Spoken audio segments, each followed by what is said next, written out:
Hello, everybody. Welcome to part two. Today, we're talking about AI for nonprofits. We're going to do some hands on with Microsoft 365 Copilot use cases and demo. My name is Aretha Sims. I'm the webinar producer here at TechSoup. I'm going to show you how you can engage on this webinar on the next slide. Everybody is off camera, so I want to let you know you will be getting this recording within a few days. During the session, if you can put a cue in front of your question, that'd be greatly helpful. But feel free to put your questions in the chat. We have many team members here to answer your questions. If you have a question, you can also use the raise your hand option. And when you do, please display your name. Again, this is being recorded and we'll email you the recording as soon as we have it. We got Kevin Mulhall in the chat. He's going to be putting his contact information in there to answer a lot of the questions you may have after the webinar. I'm going to go ahead and turn this over to our host on the next slide to introduce Kim and her team. I'm so excited. Kim Snyder here I was gonna say she's a co-founder of Roundtable Technology, but it's close enough, right, Kim? And then we have It's an She just got exaggeration. promoted. okay. And then we have Destiny Powers here and Kareem Willer. I am so glad you all are here. Thank you so much. I'm gonna turn this over to you guys. Thanks, Kim. Right. All right. Thank you so much, Aretha. And it is wonderful to be here and to be talking about AI with all of you. So yes, let us jump right into it. Okay, so today's agenda. So some of you may have been here last session, that was 2 weeks ago, but some of you may not have. And so what we're going to do is a brief 10-minute recap of what we covered in session one. Then we're going to go into prompt writing. And what you're going to see is that prompt writing is really how we talk to the AI. It's how we talk to Copilot. It's how we get the tools to give us the responses that we want. We're also going to talk about bringing this back to your organization and how do you roll this out? How do you share this information with your organization so that you can use it responsibly? I'm going to talk about a few nonprofit use cases, and then we are going to look at your use cases in a live demo. And today's session is really going to combine the use cases and live demo with Q&A. So feel free to ask questions throughout and during that time. So first of all, there is no jargon. So if any of us lapse into jargon, please put hashtag jargon and stop us. Okay, so later in the session, we will be putting AI to work, your use cases, as we said.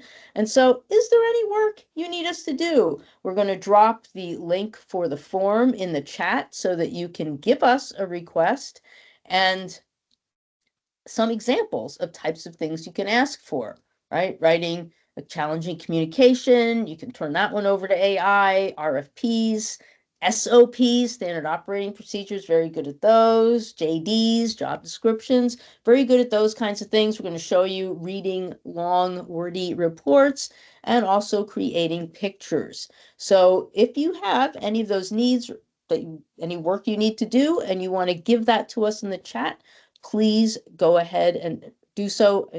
Give it to us in the form. All right, so let's look at what we covered in session one. You may have a question about the preponderance of frogs in this presentation, and that is a valid question.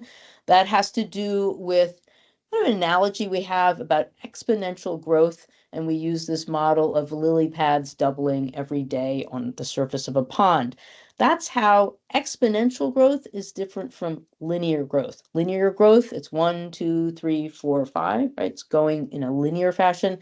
Exponential, it is doubling every day, 2, 4, 8, right? So with exponential growth, you will see that we hit a point at which the growth becomes like astronomical. It goes from kind of mimicking linear growth to going straight up and shooting straight up.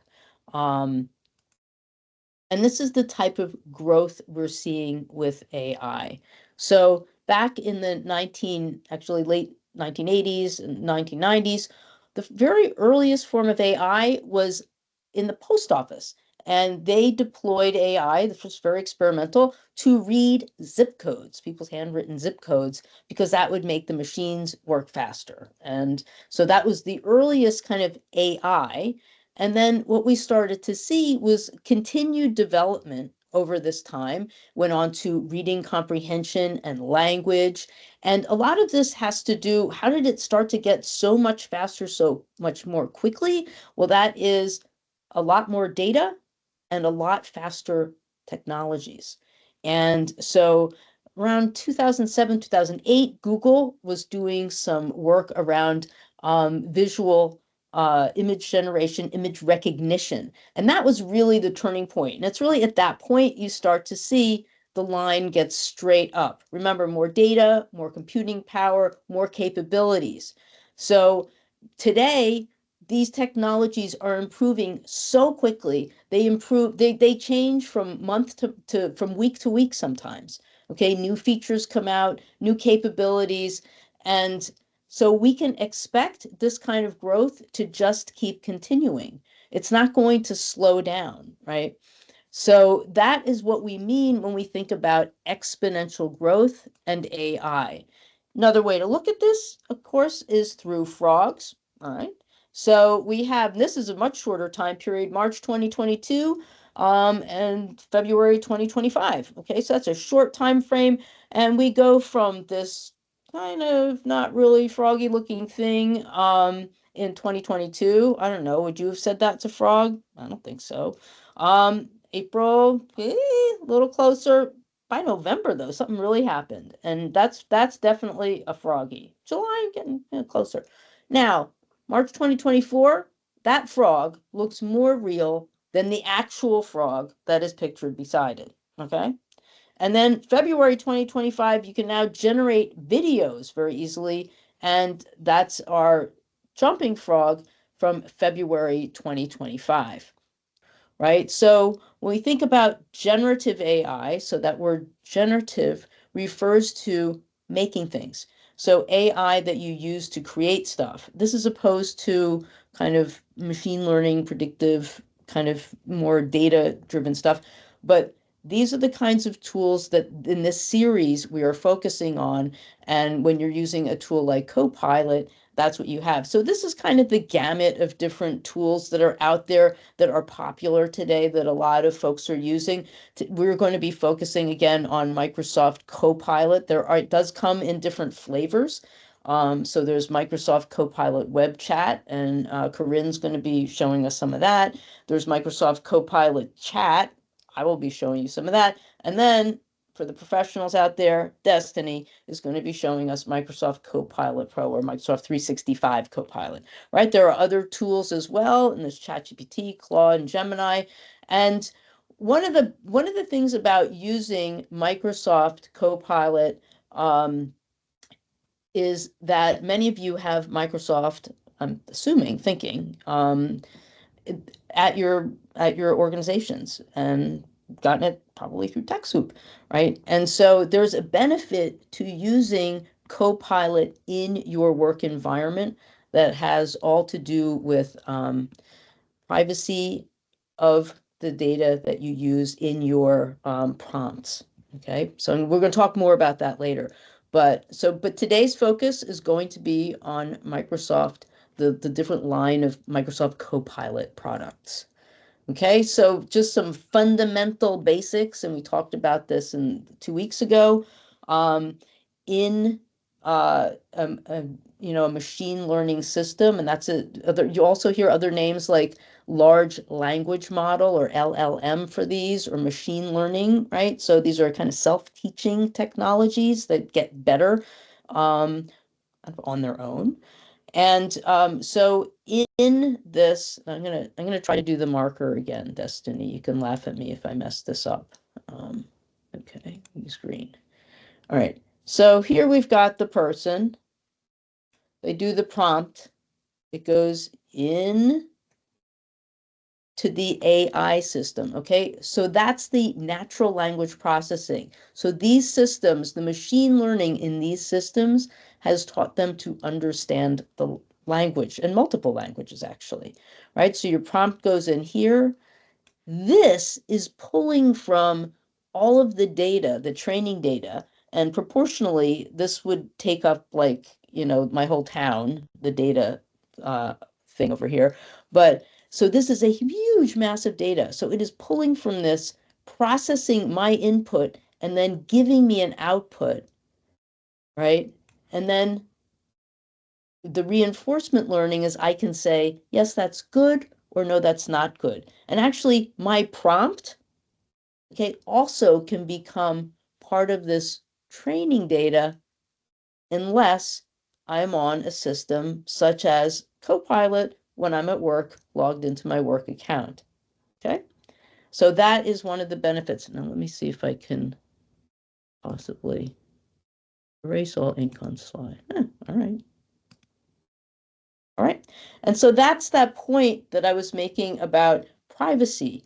So anything, if you're using a free product, one of the things is what you prompt can then end up being part of that training data. In other words, it gets out of your system, it gets exposed in that way. My other hat that I wear at work is data privacy, so that's a no-no if there's personal information in there or any kind of proprietary information. No, bad.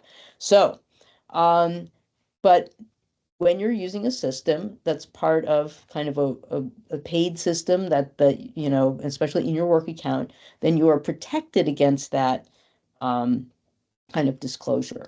Oops. All right. But know that anything beyond the prompt on a public system is could be training data. Some of the risks of AI, and we spent some time talking about this last week or 2 weeks ago. All right, the privacy that I was just talking about. AI can make things up. It can make things up really, really confidently. So AI is brilliant at sounding right. In fact, one of the questions that one of the people who was here the prior session who asked us to do something, one of the things I did, he asked me to do something that I don't really know personally. So it could be made up. It sounds awfully good though. I think that was for Michael. So we'll see. It also does have bias. So that big store of data um, is biased, right? It's the world's data that it's trained on. The world's data is biased. We spent some time talking about that last time about how it can also be. Oop, um, so you also, in terms of copyright, there are issues um, around copyright, both in terms of the information that's been used to train these systems.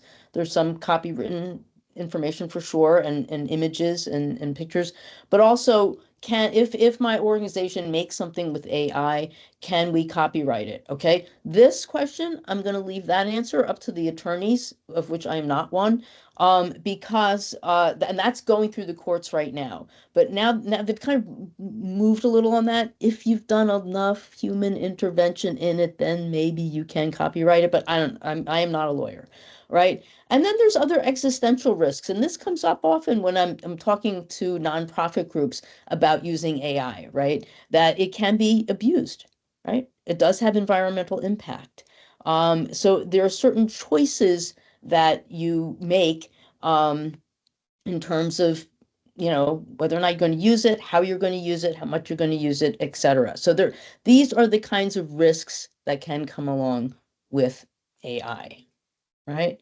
So into prompt writing, and I see some questions in here. I kind of can't triple focus. I'm not very good at that, but hopefully we'll have some time to answer some of these questions. I'm seeing some good ones. So prompt writing 101. Okay, first thing off the bat, all right? You will hear a term prompt engineering, right? Makes it sound like this guy, right? You got to be an engineer to do this, got to be a computer person, you have to like speak geek. Not, in fact, true, right? It's really writing. It's about asking questions. Learning how to use these tools is not a technical activity. I say that again. It doesn't require technical skills. It requires the ability to ask questions. And sometimes you don't ask them the right way the first time around. That's okay. Um, so I just want to go off because you'll hear terms like, you know, prompt engineer and stuff like that. All right. So general tips for getting started, because it is all about asking questions. And sometimes through working with AI, I have learned more about what it is I'm trying to do than, anything technology related, right? So talk to it like you would a person. Think of it as an intern that's come into your office, knows a lot of stuff, has consumed a lot of stuff, but really doesn't know about you at all or what you're asking for. It's fine to say, what information do you need? Or was that question clear? Or what additional information would be helpful to give me the best answer? That's fine. You can ask it questions. And I generally have a rule of being polite to it. Not everyone does that. But I just don't want to get in the habit of, like, I don't know, ordering it around. And I feel like if I am nicer to it, maybe it'll give me better responses. I don't know. That's me. All right. So why learn about prompting? Like, so if this stuff is so smart, why can't it just, like, kind of guess what's in my head and just, create what I want? No. Better prompts will get you better results. We've been stumbling into that very much so recently, and Destiny will tell you all about it. Um, what you put in, better inputs get you better results. All right. It's just like that intern who's really smart, who's read like every single book on the planet. And you say, I want you to create a proposal for me. And you don't tell them what you want them to really do or what you want it to look like. They're not probably going to give you what you want. Right. So it's very much a human interaction thing. You do stay in control, and the more you understand prompts, I think the more you have you get the basic kind of building blocks of what makes these tools kind of give you better answers. And I love brainstorming personally with AI. Sometimes my partner comes in the house, I'm like, "Oh, I'm talking to AI right now." Not anybody, but it has helped me come up with ideas and think of things that I haven't thought of before, right? So it can be a creative partner for me. It's not going to do it by itself. I have to be there. So it's not replacing me as a person, but it is great for brainstorming. Microsoft, I'm going to, we have a link to an ebook in here for you on that's actually, I think you did it with TechSoup. Um, it's prompt writing with impact. So this is kind of a process or a framework for writing a solid prompt from Microsoft, right? So in your prompt, and I'm going to give you kind of an anatomy of an impact written prompt. So what's the intention of the prompt? What do you need it to do? Are there certain key points about the message? So the message, the metrics, are there any dates, etc.? Are there any very specifics? You have to give that to them. What's the purpose? Is this prompt you're creating, are you asking it to, say, create a donation letter that inspires corporate donors, right? So that's purpose. And what action would you want the people, like if you're doing a written piece or if you're doing some visual, what do you want them to come away with? Right? Clarity is just really just that, to be very clear. And if there are any dates or times that need to be part of your prompt, include those too, right? So, and it's a little abstract in kind of in this mode, so it's probably easier to just show you. All right. So this is a LinkedIn post, for example, that's saying, that's just a plain old prompt that says, give me a LinkedIn post asking for volunteers for my youth mentorship program. Okay, that's kind of, it's nice. It's a starting point. Believe me, it's more than I would have if I had a blank page in front of me. Um, but let's say, oh, my cat is coughing. I hope no one's hearing this. Oh, God. Hairball time. Sorry.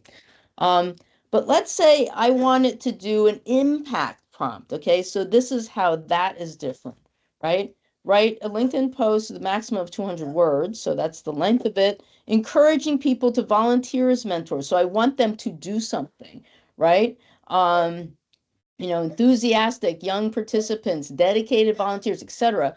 The purpose is to generate excitement and early signups, right? So this is why I want this. Here are the dates. We have an enrollment from September 10th to October 1st. And who we're seeking, right? Youth participants and volunteer mentors. And then here's a statistic to throw in there. And so that then pulls it into a much tighter kind of post, right? I've just given this extra information. It's the same stuff you would say to an intern who came in to work with you. All right. Um, and I think here I kind of do an anatomy of it.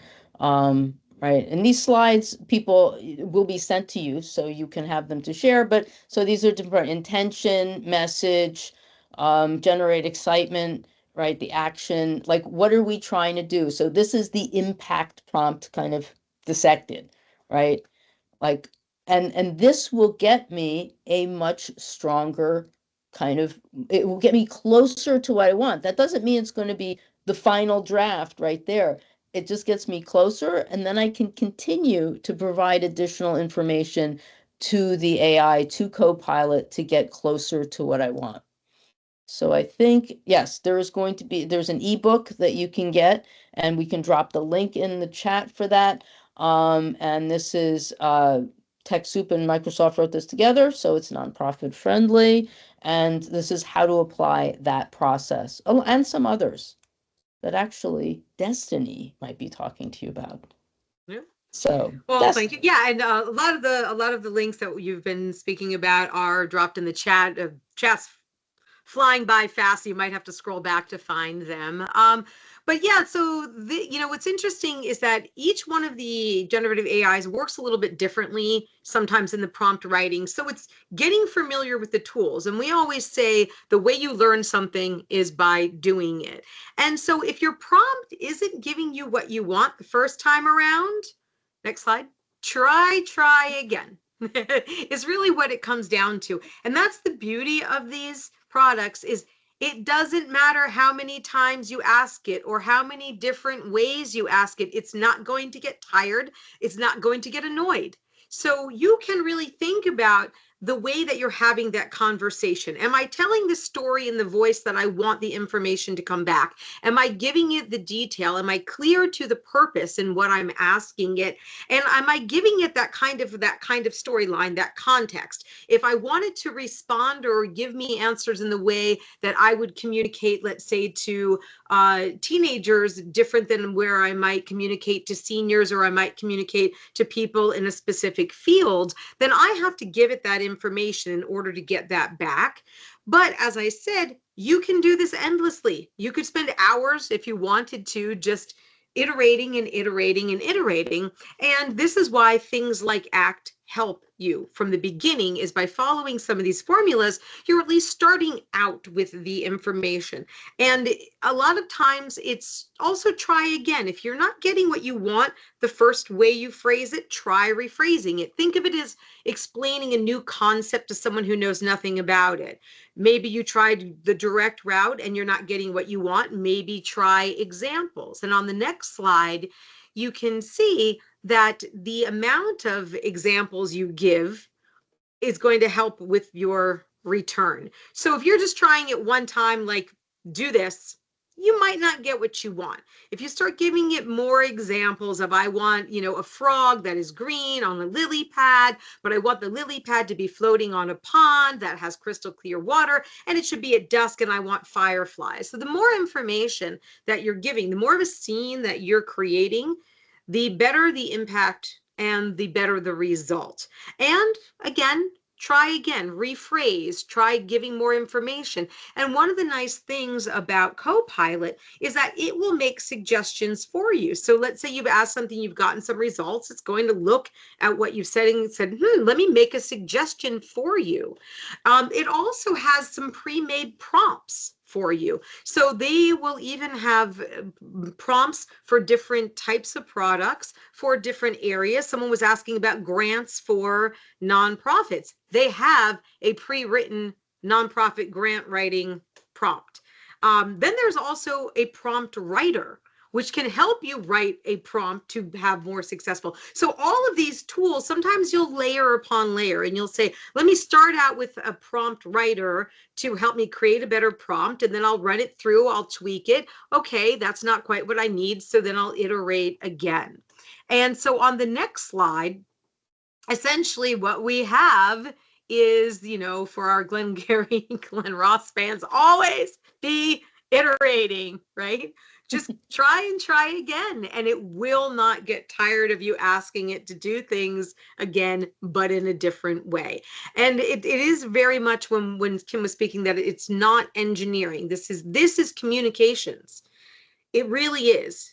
Think of the AI as how you would communicate to another person, and the information that you would give and the story that you would tell in order for them to respond to what you want in the way that you want.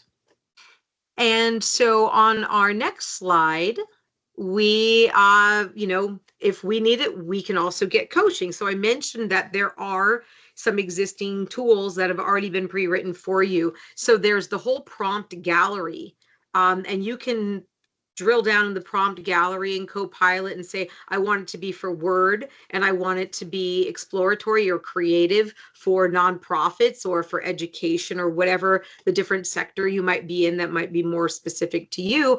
And it will have a lot of these pre-made prompts for you. And all you have to do is plug in some of those relevant words and then iterate as you go through. And so on the next slide, it's exactly, it's like anything else, is just try it, just play with it, try it, keep using it.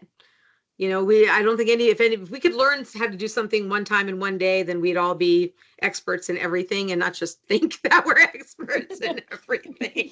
Right? But on that note, on our next slide, this is how do we make everybody an expert in AI, right? Now that we've learned so much in our different courses and by practicing and trying things out, how do we roll this out to our organization? And for those of you who think that people in your organization are not using AI yet, believe me, they probably are, but they're just doing it without any particular intention or guidance. And that's one of the things that you do want to provide. So on the next slide, strategy and policy.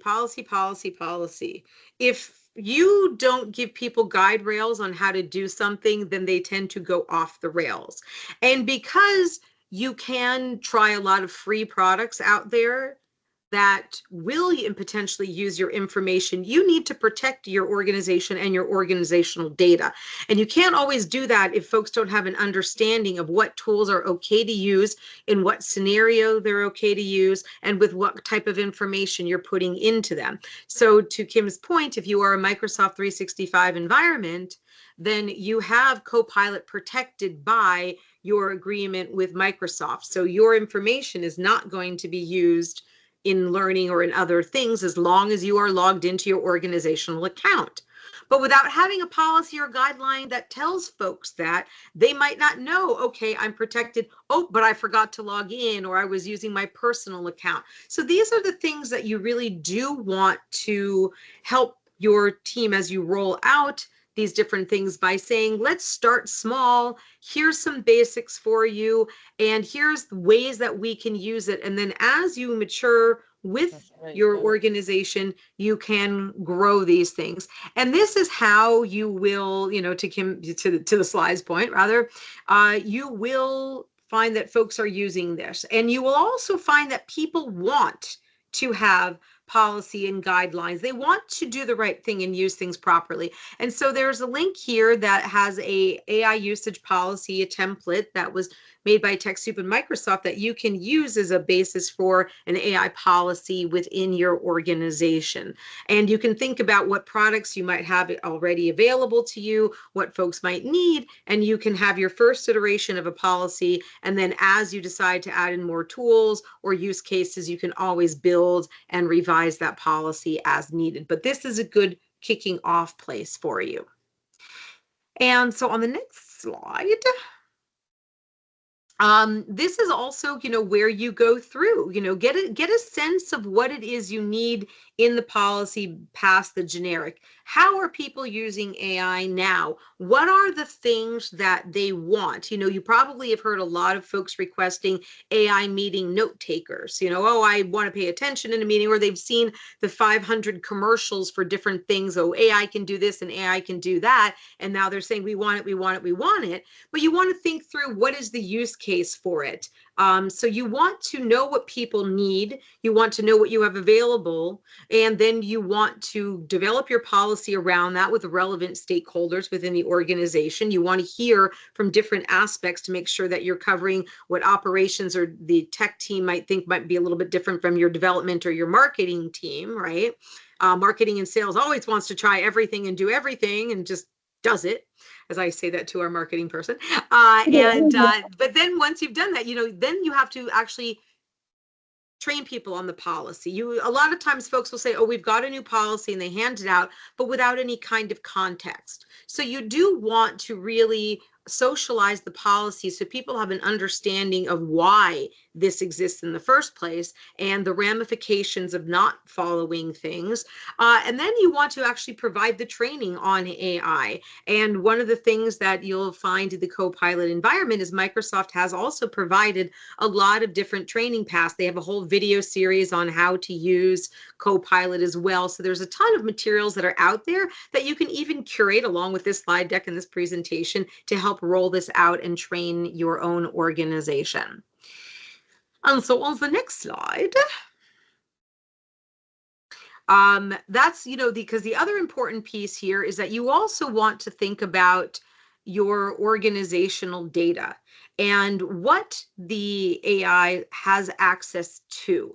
And in some cases, you might say, well, there's some generalized data that we're okay with everyone using. And then there are some cases where you might say, no, we don't want anyone using financial or HR, even if it's protected, because there might be other ways that it's exposed. And so it's always important to look at the structure of information in your organization when you're introducing another tool that can see and can look at all of that information, to make sure that you have some sort of governance and some sort of classification for your data internally, to know where your sensitive information is, to know that you have the correct permission sets on that information, so you don't have people who are, let's saying, oh, I want to do a summary of all of the content in this particular document library, and you didn't know that it has people's performance reviews in it. So you do want to think about, as you work with data, how you're segmenting the data and how you're giving access to the data within your organization. And I think this is a really important piece when you start introducing tools that can do a lot of this review and aggregation that your entire organization might have access to, that you are, particularly on the permission side of things, that you're making sure that your important data is in areas that is restricted as much as possible to only the folks who really need access to that. And so on the next slide, I believe, we do want to think a little bit about, with Copilot, what you have in the free version, the one that's accessible to everybody without any particular kind of licensing, because that has limited access to things. Mostly it's going to look out on the internet to public information, and it doesn't necessarily have as much access or any access to your environment because you're not logged in to your environment. It is standalone outside of that. But when you look at the versions that are within your organizational Copilot, where Microsoft is not going to be using any of your information to train anything or for them to use, that doesn't mean that if you don't have good access controls set up in your own environment, that somebody might not access it via Copilot, where you go, oh, write me an HR policy, and you have HR information that's not locked down. It is possible that it might find some of that other HR information as it looks at your existing content. If you said use files that I've already got. So you do really want to be careful when you're within the organizational version of this, that you have looked at some decent data governance on the organizational side before you do that.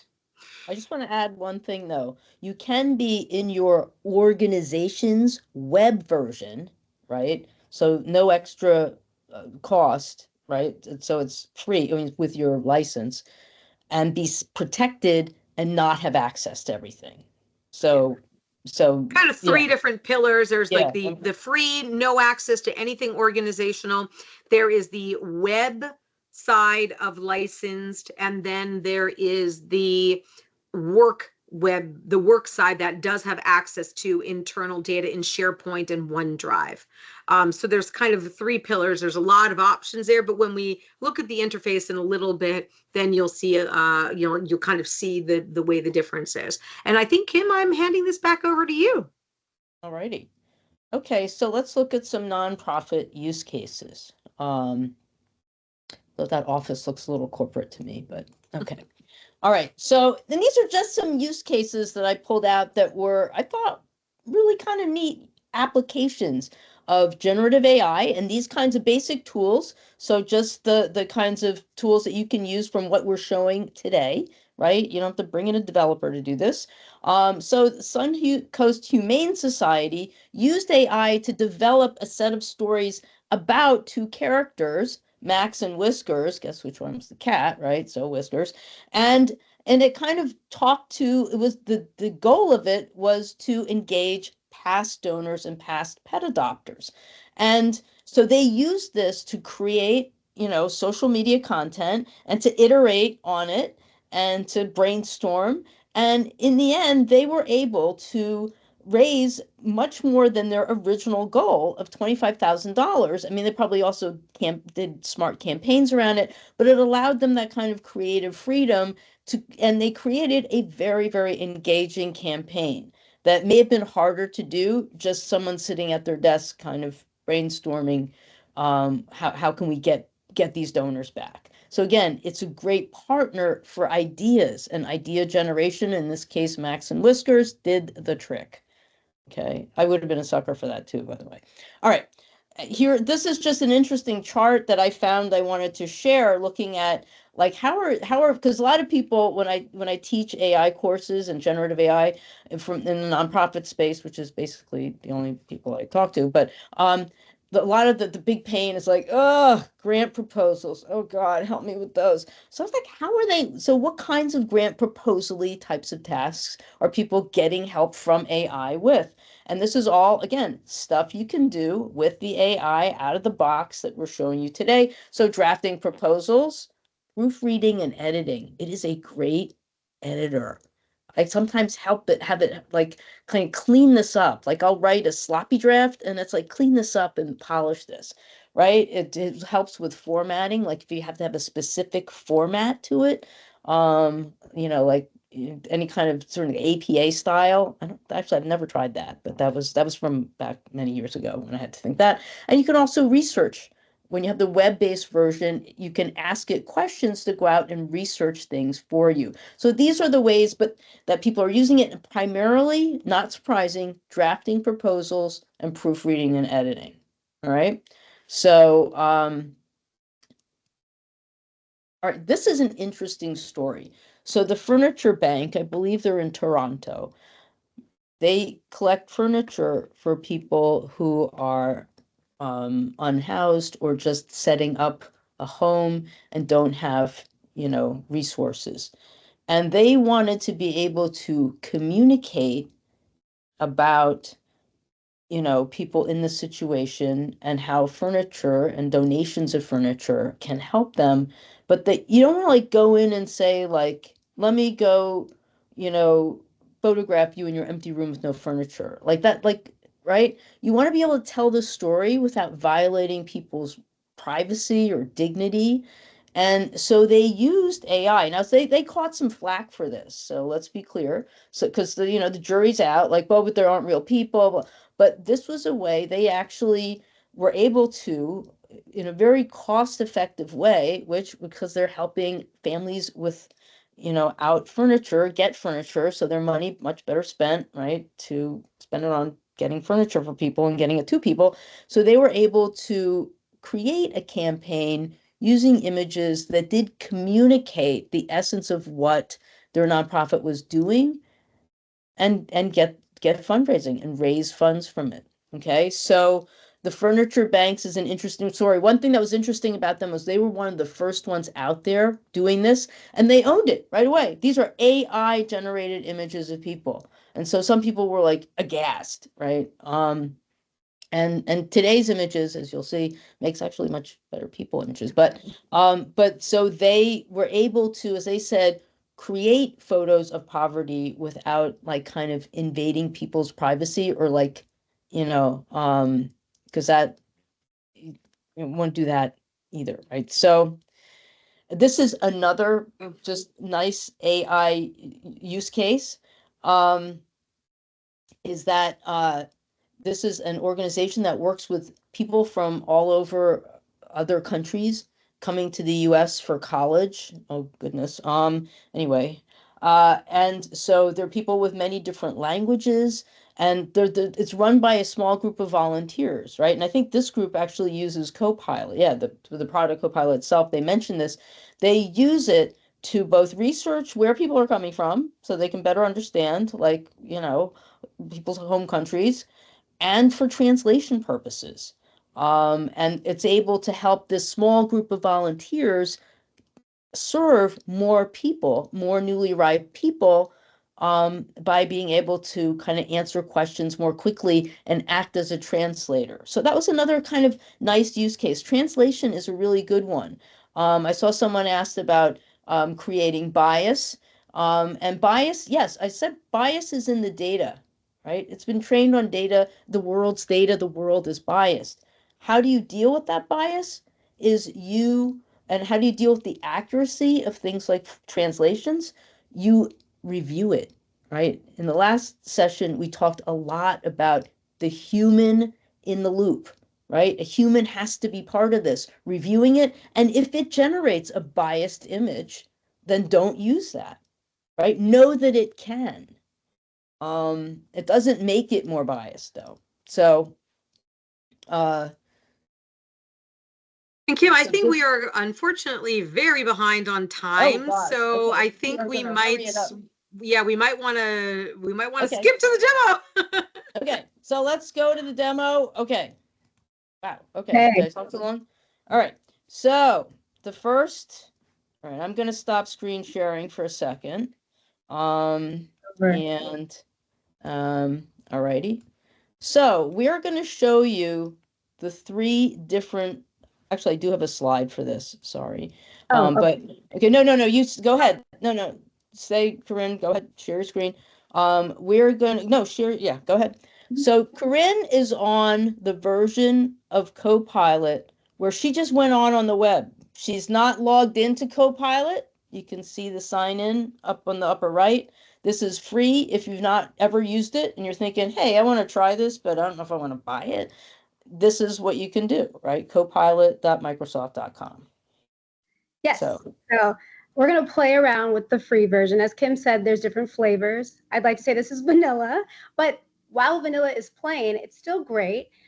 This version is awesome if you're just testing out AI, you're not used to using it, you're new to it, and you don't know if you want to invest quite yet. So while it doesn't do all the features that the other flavors might, it does set you up to get a good feel for it.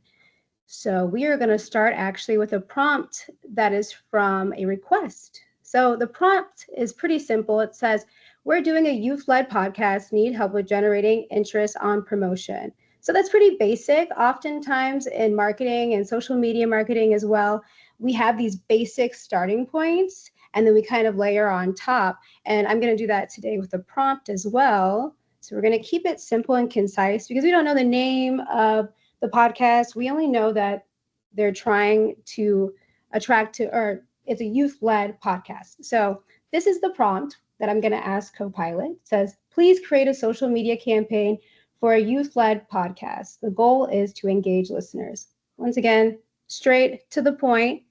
We can get an idea. So they're going to give us a name, Voices Unplugged. And what I like to do personally is if they gave me a name, I would then plug it in and ask, okay, so what are some SEO based names that would also go along with this? Give me a variation. What would attract certain youth members once I know my audience or who I'm trying to target in general? They give you key goals, content ideas. And this is really just a starting point and a good brainstorming session because coming up with content out of the blue is tough. There's so many ideas, there's so many options, and you can really take it anywhere these days. So now that I kind of have an idea, and I know maybe my audience is going to be high school students. So I'm going to target high school students specifically. I will prompt Copilot by asking, can you tailor this campaign to high school students by highlighting youth voices, fresh perspectives, and join the conversation? Now, by asking them a more tailored question, I can get a feel for what the audience will like. Because let's say an adult is helping the youth create this podcast. I wouldn't know what high school students like or their interests or what's cool and what's not. So let's have Copilot kind of help us along the way. Why not? It gives you some key goals based on that demographic, content ideas, challenges. I use this more than I should probably because it really is a great jumping board to just get ideas and get your brain flowing. And so it starts to kind of get more in depth. You even get hashtags and you get a feel for what that audience might adapt to. Now, we know that depending on who you're targeting, that's still different based on each platform. So in my day-to-day, I'll post something on TikTok or Instagram, and those users are going to be completely different from each other. So I'm going to then prompt Copilot with, for this campaign, please make posts specifically for each social media platform. And we will see. So it breaks it up nicely. You can see TikTok, Instagram, they do a day in my life. And like I was saying before, each social media platform is going to be different. You're not going to have your high school students on Facebook are not going to resonate with the same content that they would on TikTok. So this really starts you out with some ideas. You can then create the content with the next tier. So the next flavor of Copilot, I'm going to pass it on to Kim.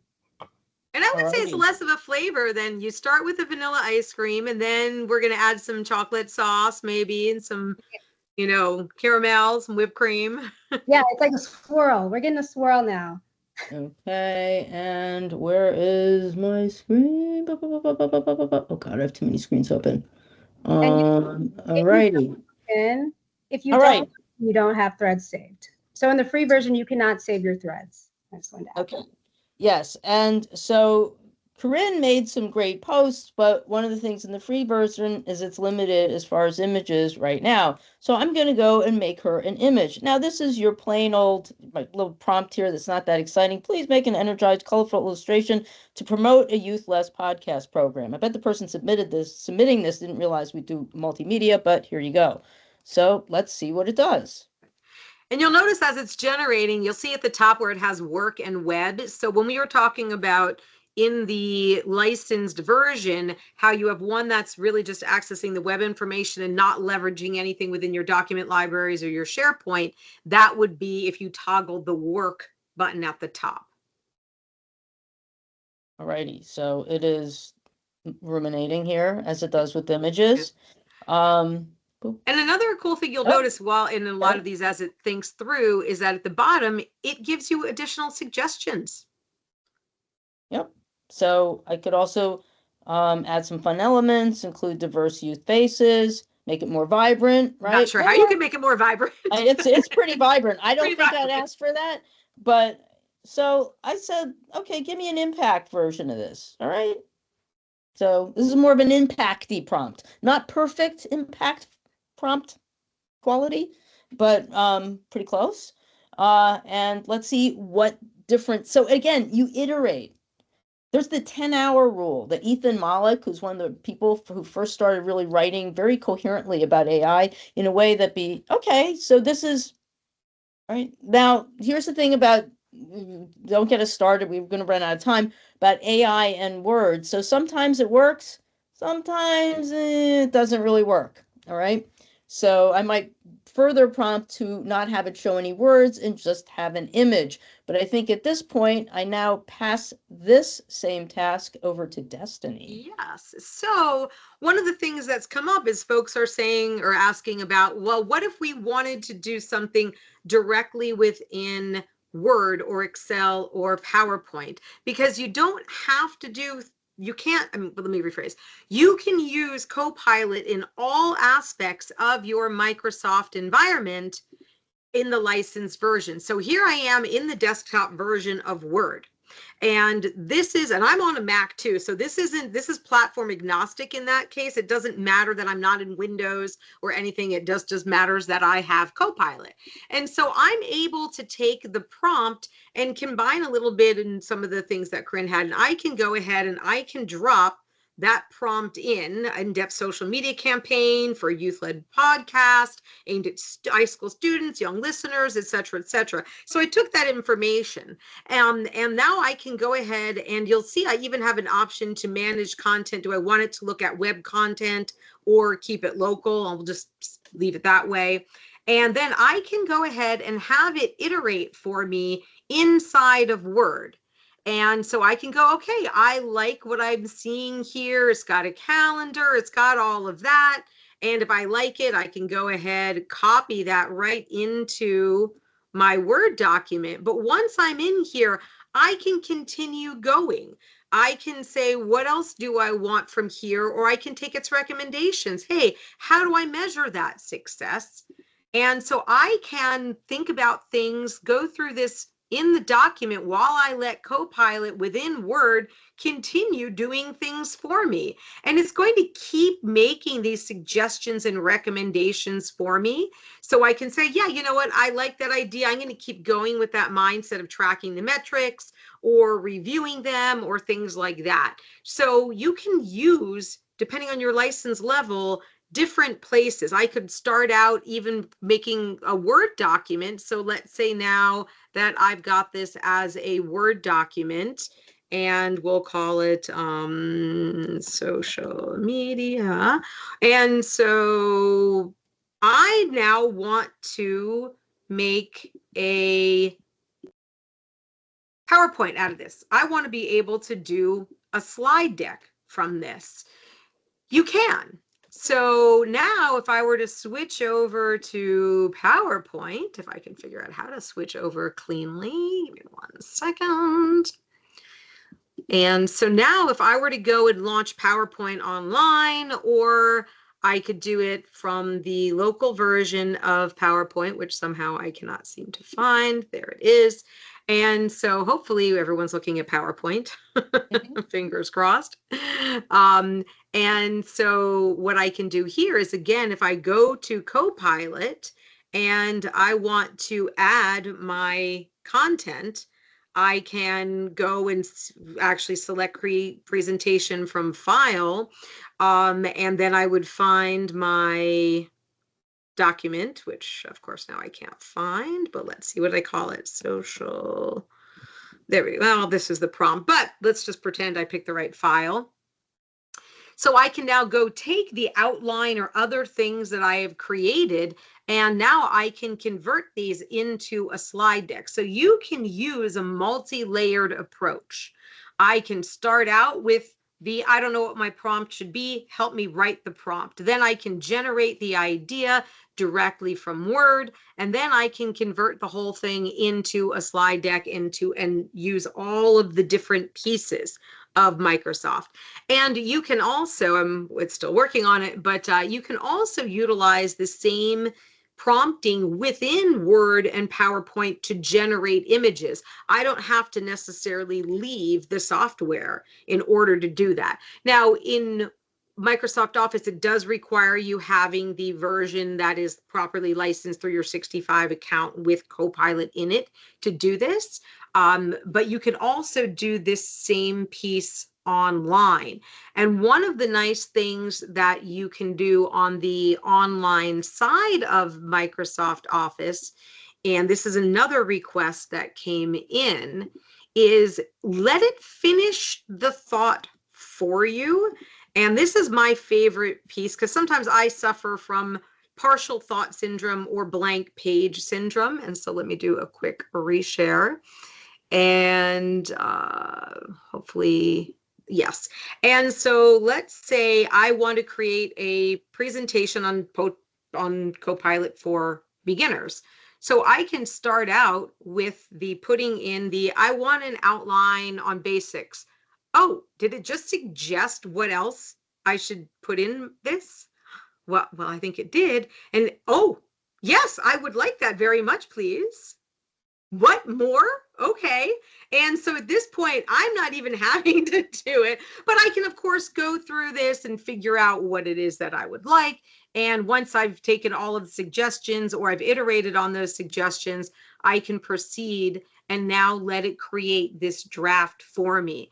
And so there's a lot of this where when we talk about the initial prompt writing, that I don't even necessarily have to think through the prompt, and then I can keep it, I can change it, I can iterate it right from within there. And I had shown a couple of folks, I put this in the chat, and I think people were asking about the prompts and the agents. So agents and prompt gallery are a little bit different. So the prompt gallery has prompts, as I had mentioned before, based on product, based on the industry that you're in, and based on the task. So, you know, somebody had asked, and I think Kim had displayed, draft a grant application. There's a prompt for that. And so I could do it, go ahead and select this, iterate a little bit, make it my own with clarity. So it walks you through a bit of the process, and then go ahead and bring this prompt right into Word to continue with the process. And so I've hogged the demo quite a bit. So I wanted to hand it back over to Kim or Corinne to show something else. I think we might be at I think we're at like 3 minutes. Do you So want to do the image quickly? Like, why don't you do show, the image since you since I'm on a roll? since you're on a roll. Are you okay? We Oh. cool with that, Corinne?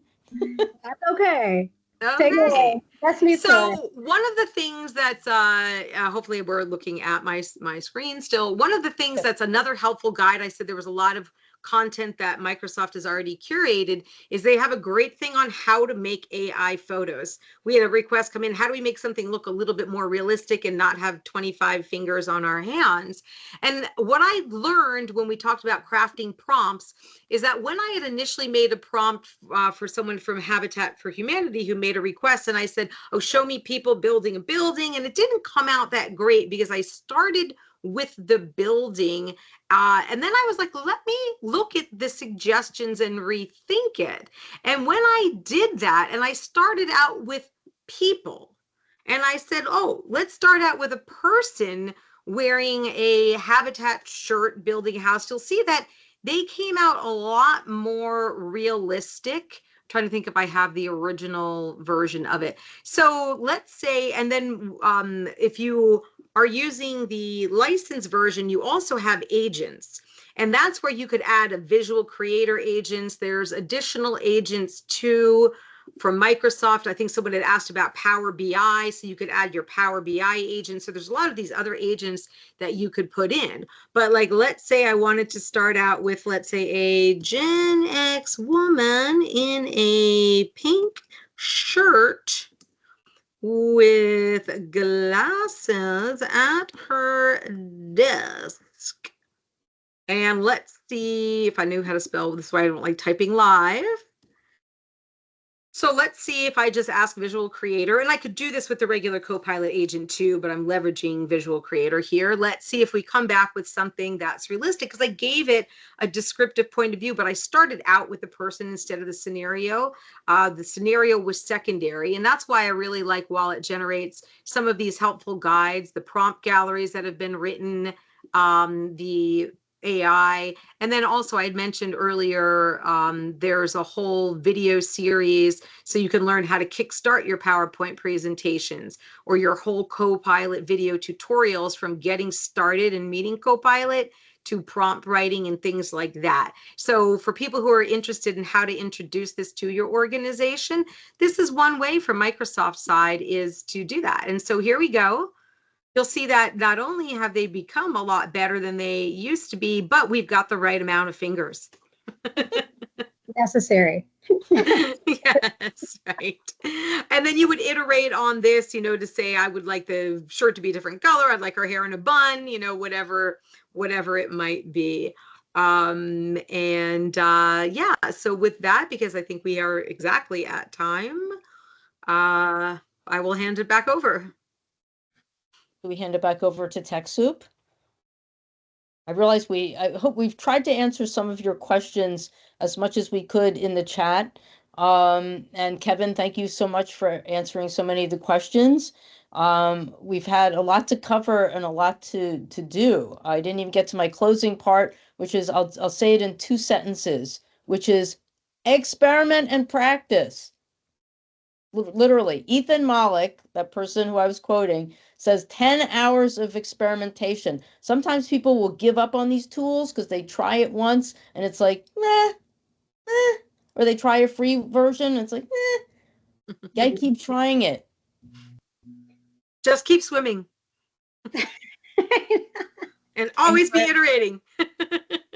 Keep going, keep going. That was incredible.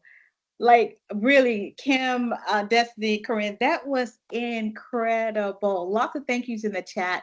We put a survey link in the chat. I know people are still in there saying thank you, thank you, thank you. Yeah, I see the hand claps. Oh, that's so cool that you could do that. I love it.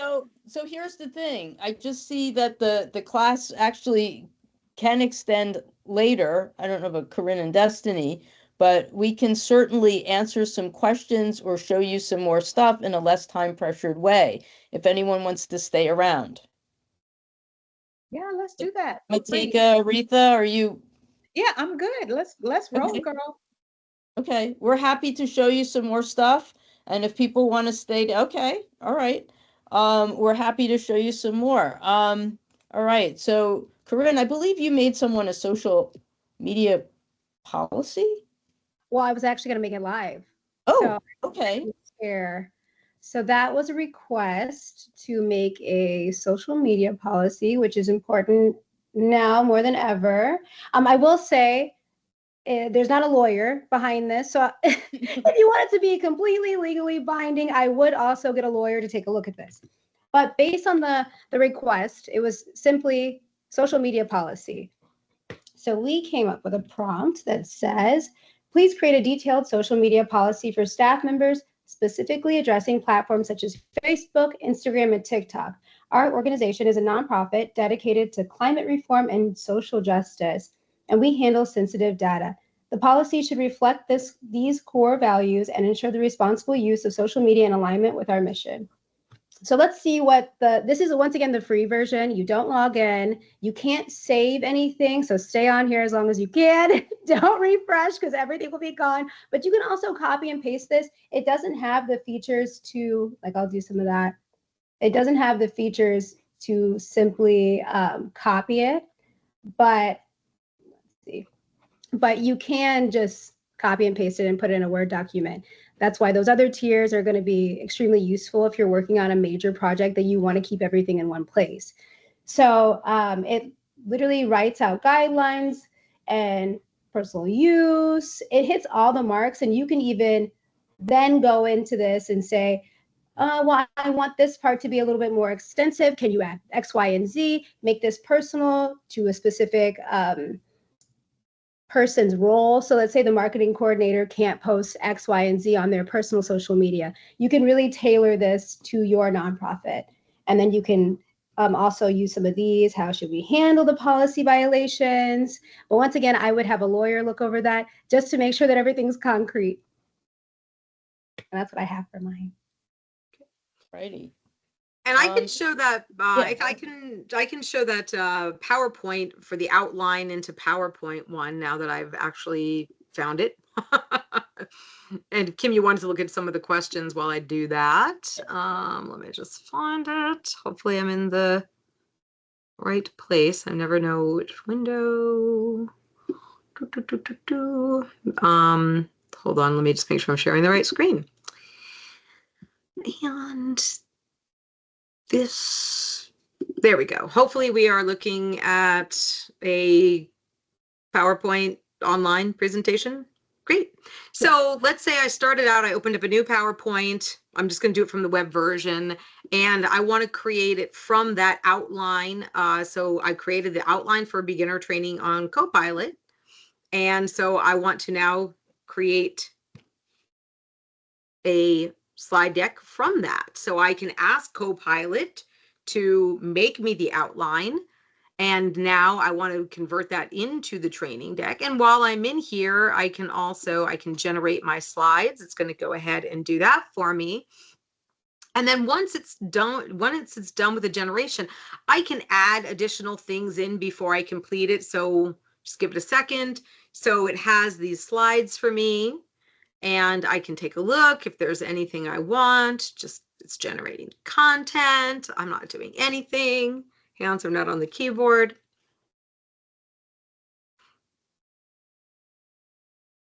It's even putting a design on for me.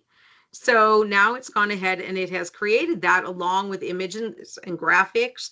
And I now can go through these and I can tailor things individually. If I wanted to edit any content, you'll see I can select Copilot again and say, hey, rewrite that, make it more professional, condense it. I don't like what you said, try again. And as I said, you can't bother it. I can say it again and again. I don't like what you said. Do it again, do it again, do it again, or I can keep it. And I can also do image generation as well. So I can go back and I can ask Copilot to create images for me. I can also ask for additional information. Let's say I want it to, we don't want to celebrate, but I want to add an image of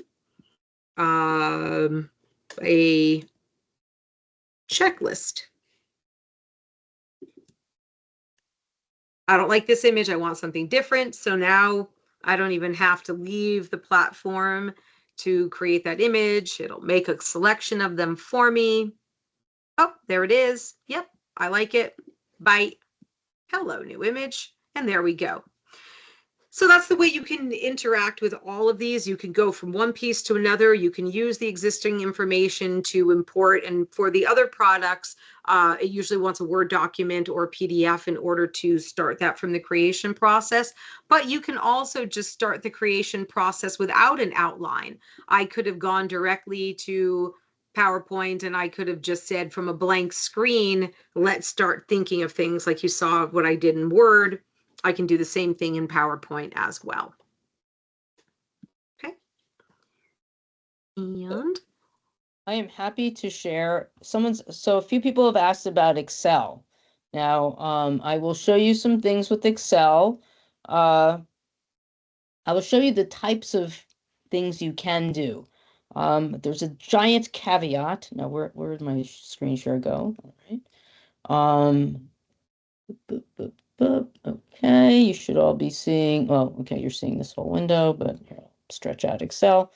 All right, so this is a set of fake data, because, right, that whole thing about private data, this is all fake. This is fake data that I created about a conference, which was actually one of the requests. How would I use AI to analyze my conference? I realized my fake data kind of messed up a little bit on the organization name stuff, so we won't get too realistic about this.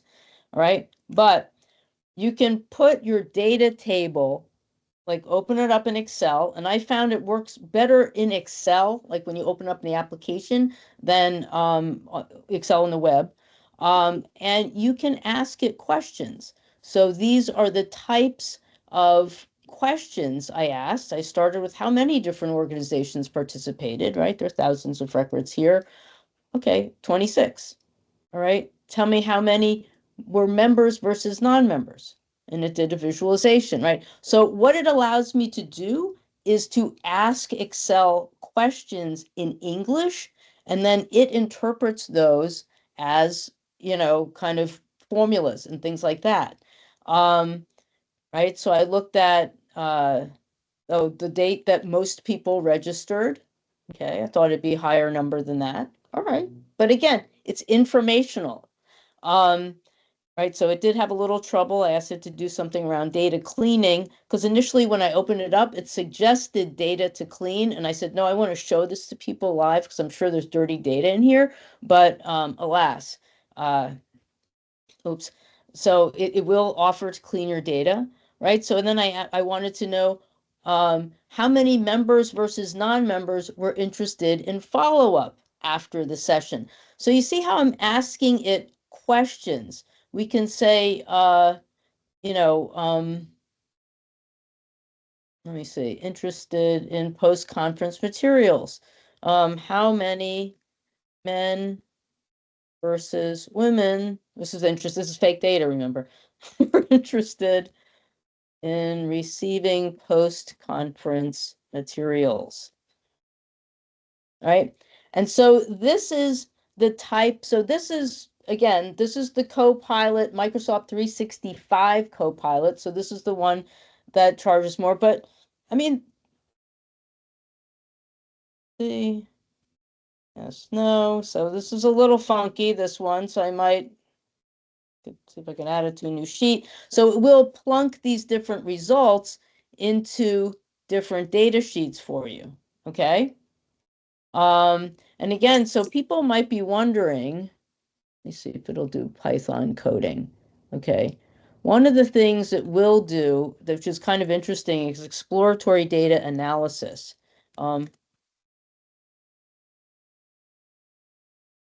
So you might be wondering, so how's this AI thing, like knowing how to look at my data? Oh, whoops.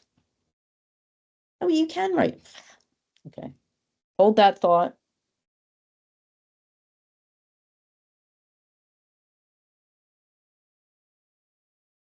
All right, so I did break up another set of this data to look at how can we, all right. This is I don't know, it's misbehaving today. Again, this is silly data, but I did have it do exploratory data analysis. And that's one of those situations where I don't necessarily know what's in the data, but I want to learn what I can learn from it, right? AI is good at that. And what it does is it applies Python code, right? Because it's good at language. It can write code really easily. And it then uses that against the data in in my spreadsheet. So that's one use case. I have a few others that I'm happy to share. Destiny, do you have anything? Corinne? Do we have any questions from anyone? There's a ton of questions in the chat, so I'm trying to take a look. A lot of I think a lot of folks are getting stuck on the enablement of this within their 365 tenants or inside of the individual desktop applications. I will say, if you are looking to add this to your desktop version of Word, Excel, PowerPoint, etc., it's important to note that that does need to be the software version that is supplied with your 365 license. So if you, for example, just have a basic or an E1 that doesn't include the desktop application, then you will not have the right version. So if you bought, let's say, the old school volume licensing version of Microsoft Office, or it's an older version that is not part of a 365 subscription, then it doesn't have that functionality. It does need to be part of the 365 installation. And so that's one piece, which is why folks might not see some pieces of it. And then as far as the licensing goes, for the most part, you apply the license to an individual person. So inside of 365, you can have different licensing levels. So you might have some staff that have more robust licensing or add-on licensing like Visio or Power BI, things like that. And then you might have some staff that are very basic because they just do email or some things online. So you can vary your licensing in that way.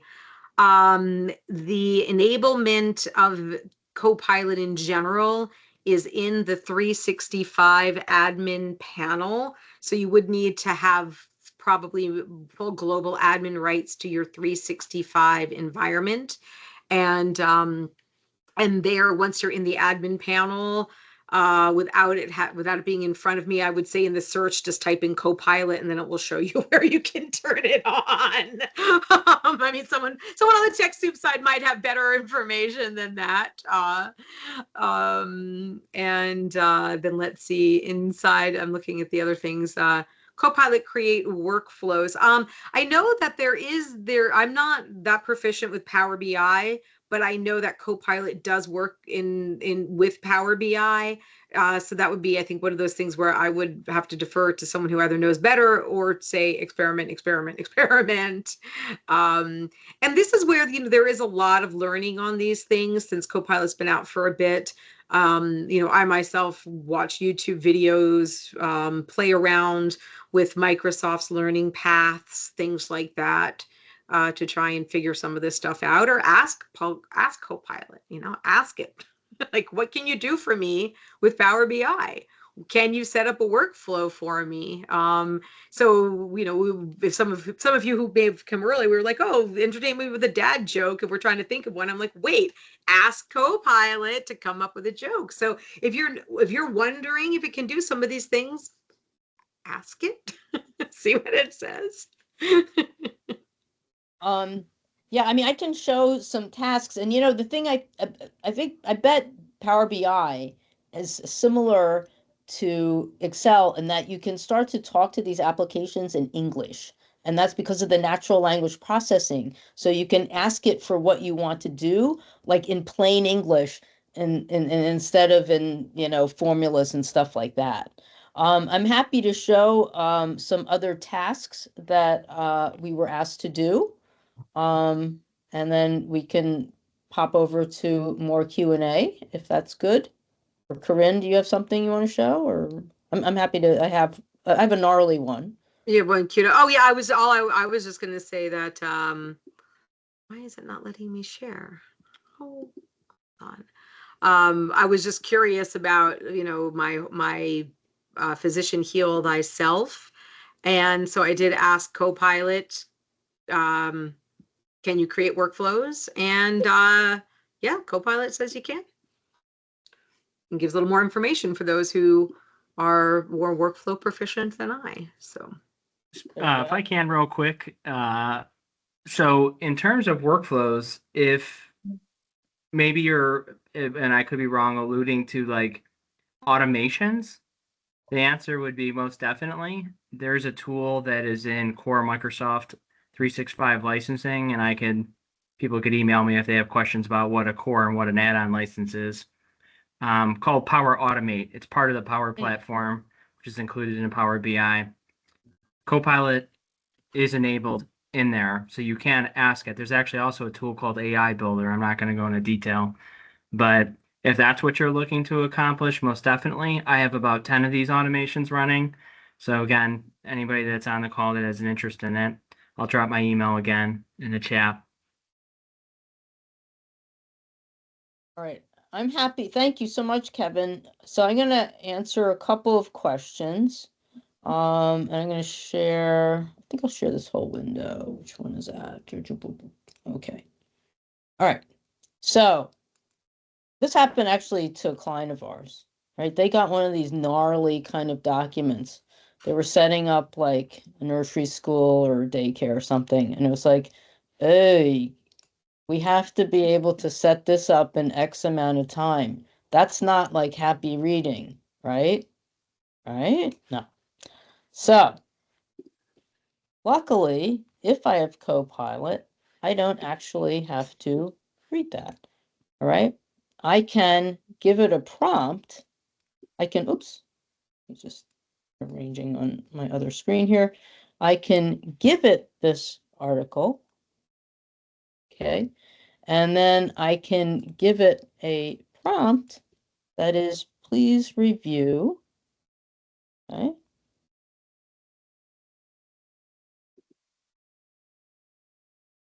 And this Please is something review. you can't do in the free version, I will Yeah, say. or you can't upload. Yeah. No. Please review this provided document and develop a project plan to ensure compliance with the outlined requirements. Okay. So note this is what I would call a mediocre prompt. This is a 2-part demo. So, but let's see what it does.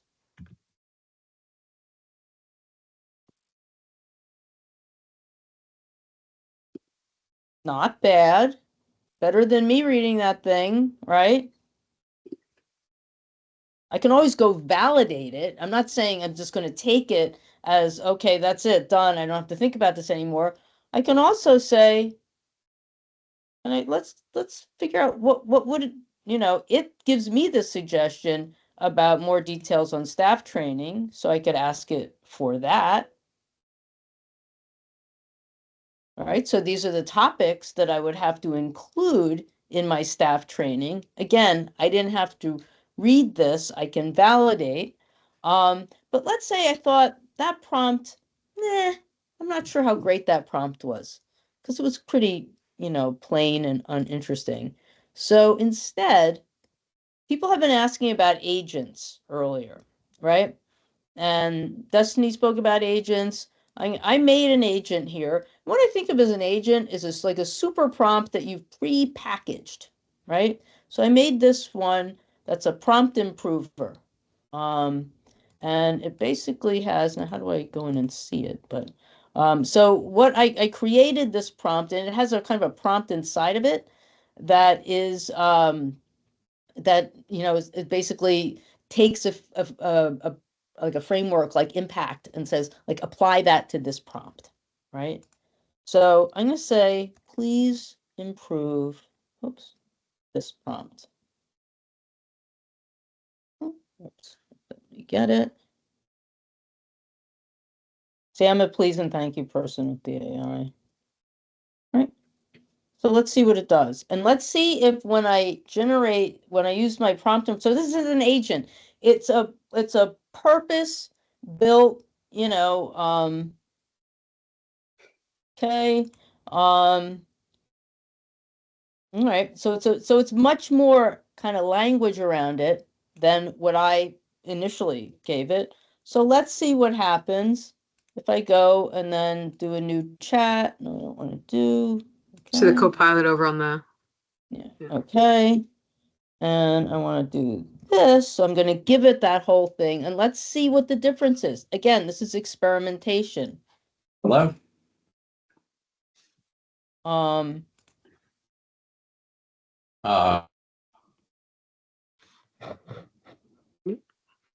And okay, while oh, it's great. It's yeah. giving me the sections. That makes it easier for me to verify it. Okay. Much easier for me to search and make sure that it's okay. So again, the agent, you can make agents. So you could create your own agent, or is Destiny, so you just give it instructions, basically. It's like a one-trick pony AI, but it's like a really like super duper prompt. And Destiny was showing the kind of the agent the agent area. gallery. So these are all the pre-made ones, and yeah, there was that Power BI one that you showed. Yeah, if you go to the by Microsoft, so they have it broken down. But if you're also a little cautious about things created by other people, I mean, you can usually see what the prompt is, but these are some of the ones that Microsoft has. So if you wanted to add it to your Power BI, they have their own prompt writing coach there as well, and just a general writing coach. But you can build your own too. Yeah. You could use their prompt agent to help you write your own agent and then save your agent for your common tasks. So anyway, I hope that helped to answer some of those questions that people had about agents. They are kind of a prompt. Someone asked, I think Tyrone asked, what's the difference between a prompt and an agent? Well, the agent is the packaged super prompt. Yeah. And there is the prompt gallery as well. So there's those agents that Kim just showed you. And then there's the prompt gallery that I showed you to say like, oh, you want to do for Word, for nonprofit, to do with this. And those are just some of those prepackaged, more simple prompts, kind of the same. They're really in a way the same prompts that you might get if you went into an application and said, okay, help me out. I need, some ideas. They're not as robust as the agents themselves, because the agents, you can put a lot of things in a specific voice, details exactly you want to use, impact, what have you. And the prompt gallery, I think, is just a little bit more generic, like help me with this thing. And then let me see the prompt. I think someone was asking for the prompt. Where's the prompt gallery? Let me copy the link. We figure out how to copy a link, and I can plop that into the chat. And that is, so those are the prompts. The agents, you do need to have the licensed version. So the free version doesn't give you agent access. And the free version, I'm not sure, you would have to be logged in on the free version to get access. Otherwise, it's just the scoop of vanilla ice cream, delicious, but it doesn't have the caramel and the whipped cream and the cherry and the nuts and the 5 million calories. The Now, basics. now I want ice cream sundae. It's your diet ice cream. But yeah, but if your organization has Microsoft licenses, so if you're already on it, then the one that I've been using, now granted, I have the extra, but you can have all these capabilities, a lot of these capabilities of like uploading a document, access to agents in that version. Do you have access to agents? Oh, that might be a Kevin question. In the kind of the regular subscription model. There is a chart. TechSoup worked with Microsoft to put together a chart because the different tiers can be a little bit too Yes, the sundae or the deluxe sundae. I'm not sure where agents fall in that. But perhaps someone. So we do have a little closeout, which I'm happy to do because we're kind of at that Oh yeah, we time. are definitely at closing time. And thank you all for staying. So that was our demo. Okay, so these are the 3 modes of Copilot, right? Free, no account. That was Corinne. This was me pretty much. And this was Destiny because she showed off all the bells and whistles, right? And boop. All right. So closing thoughts, practice. I cannot say this enough. Okay. And I think here's the Ethan Malik quote. Okay. Like, it's like getting to work with a new intern, right? Is it going to be great on the first day? No, you might go home and say, I don't know if this person's going to work out. But then once you start to find a style with working with that, AI intern coworker thing, then you can then get much closer to what you want, but it takes that experience. And so don't take any of it too seriously as when you're first learning, right? And Ethan Malik also has another quote where it's today's AI is the worst AI you're ever going to use. And that is true. Remember those exponential charts? It's continuing to get better. So why spend time learning? This was our old slide that we used to show people. Why spend time learning about technology? We don't have time. We've got too much going on in our nonprofit. We're too busy. All right. Oh, wow. That's much better. We should have done this a long time ago. Why didn't we do that? All right. So that's a kind of a model that we've been using for years. For different technologies with AI, that's even kind of changed yet again. The same, we're too busy. I don't have time to learn AI. I don't have time to do this computer AI stuff. I got enough computer stuff to log into and do, right? But then once people start using it, right, then oh, wow. So it's not even just that this is much faster. The AI can do some of these kind of more rote tasks so that then you can spend your time on the quality work, right? And sometimes people will have this reaction of if we let AI, help us, we won't have our jobs. AI really needs a human being. It's a tool for humans. Think the internet when that first came into being, although that's aging myself, okay? Right? So they do have the power to transform. This is the contemplative frog that's profound. Okay. It's profound, Froggy. Profound. So thank you so much. Thank you, everyone. We Thanks, hope guys. this was helpful.